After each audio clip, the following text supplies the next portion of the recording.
Operation सिंदूर के बाद नई जो डेवलपमेंट्स हो रही है उससे कई सवाल दिमाग में आ रहे हैं कि पाकिस्तान क्या करने जा रहा है, क्योंकि रिसेंटली ही ये इशाक दर ने अभी चाइनीज़ के साथ मीटिंग की है जहाँ पर डिस्कशन हुआ है अबाउट इंडियन डिफेंस डायनामिक्स और एयर पावर, हमारी जो मॉडर्नाइजेशन है।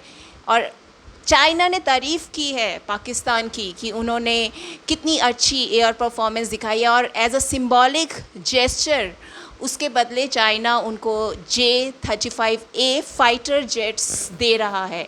साथ ही इकोनॉमिक जो इनका कॉरिडोर है पाकिस्तान चाइना का, उसका सेकंड फेज़ भी स्टार्ट हो गया है, जिसके दौरान $25 बिलियन जो मिलिट्री और सिविल इंफ्रास्ट्रक्चर के लिए चाइना पाकिस्तान को दे रहा है, उसके बदले पाकिस्तान ने अपना ग्वादरा पोर्ट ऑपरेशनल कर दिया है चाइना के लिए। अब ये सारी डेवलपमेंट्स देखी जाए तो लग रहा है कि पाकिस्तान एक और अटैक की तैयारी में है। इसके जवाब ज्योतिष से ही हमें मिल सकते हैं। आज फिर मेरे साथ है सितेश बजाज जी, इनसे जानेंगे कि क्या होगा फ्यूचर में, क्या संभावना है अटैक की पाकिस्तान की तरफ से। ऑपरेशन सिंदूर को जो सीज़ फायर का नाम दिया गया है, ये एक पॉज ही है, क्योंकि अभी फर्स्ट वीक ऑफ जून में मंगल लियो राशि में जा रहे हैं, केतु के साथ कंजंक्शन होगा।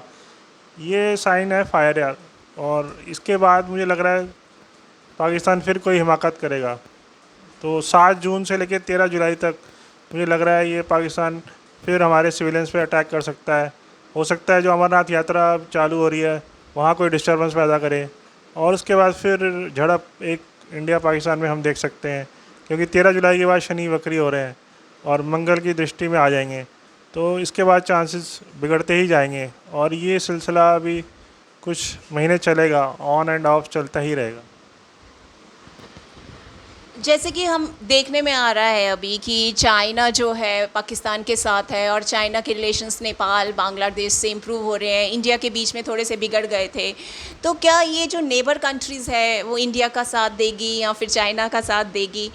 इंडिया अकेला पड़ जाएगा और ये मोदी जी की लीडरशिप में ये सब होगा, या कोई और प्राइम मिनिस्टर बनेगा जो ये परस्यू करेगा? ये सब सवाल सबके दिमाग में आ रहे हैं और मेरे भी दिमाग में आ रहे हैं। इसका जवाब मिल सकता है? यहाँ पे टर्की का मेन रोल रहेगा। ये 2027 के बाद टर्की की 10 साल की दशा लगने वाली है मून की, जो काफ़ी ख़राब है। ये खुल के सामने आएगा 2027 में, बट बैकग्राउंड में ये साथ देता रहेगा पाकिस्तान का, और चाइना तो पीछे है ही पाकिस्तान के। तो इंडिया के लिए थोड़ा मुश्किल रहेगा, बट इंडिया जीत जाएगा, और धीरे धीरे ये वॉर बढ़ती जाएंगी छोटी छोटी झड़प के साथ। ये धीरे धीरे 2029 तक हम वर्ल्ड वॉर की तरफ जा सकते हैं, क्योंकि हमने जब देखा है पहले कंडीशन वर्ल्ड वॉर 1 की, जो बड़े प्लैनेट्स हैं उसके लिए, जैसे शनि प्लूटो इकट्ठे हुए थे 9 डिग्री पे, और वो भी रेट्रोग्रेड 1914 से लेकर 1918 तब फर्स्ट वर्ल्ड वॉर हुआ था।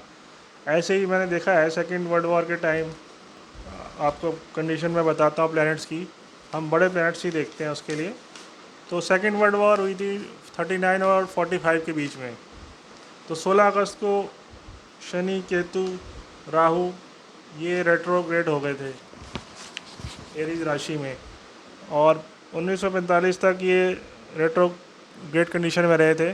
तो ये 5 साल 6 साल तक सेकेंड वर्ल्ड वॉर चली थी। तो ये कंडीशंस अभी मुझे 2029 में दिख रही हैं। सितंबर 27 के बाद 2029 सितंबर 27, इसमें शनि और यूरेनस रेट्रोग्रेड हो जाएंगे 9 डिग्री पे टॉरस राशि में। तो यहाँ पे वर्ल्ड वॉर होने के स्टार्ट हो जाएंगे चांसेस। आप समझ लीजिए 29 सितंबर से लेके 7 मार्च 2034 तक।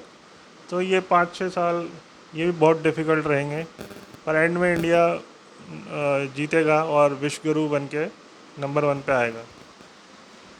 मोदी जी की लीडरशिप में ये सब होगा, इसका जवाब भी दे दीजिए कि Modi ji as a prime minister ये जो है सेकंड अटैक फेस करेंगे या कोई और आ जाएगा, बीजेपी का ही आएगा या किसी और पार्टी का आएगा? मोदी जी का अभी ट्रांजिट देखें तो केतु लियो में जा रहे हैं जहाँ पे शनि देव है, तो ये 1.5 साल ही एक्टिव पॉलिटिक्स में रहेंगे और 2027 में ये फिर पैसिव रोल ले लेंगे और इनका हस्तक्षेप तो रहेगा ही रहेगा इंडिया पॉलिटिक्स में।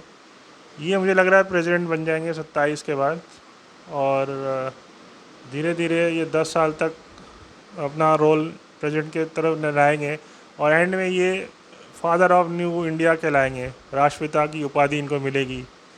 और आप हैरान ना हो, शायद इंडियन करेंसी पे इनकी फ़ोटो भी छप जाएगी। मतलब कि गांधी जी को रिप्लेस करने की पूरी संभावना है अकॉर्डिंग टू यू। देखते हैं क्या होता है फ्यूचर में। होपफुली आपके जहन में भी यही सवाल आ रहे होंगे और अगर आपके पास कोई और भी सवाल है तो आप कमेंट सेक्शन में पूछ सकते हैं, हम अगली बार आपके सवाल लेंगे। Thank you.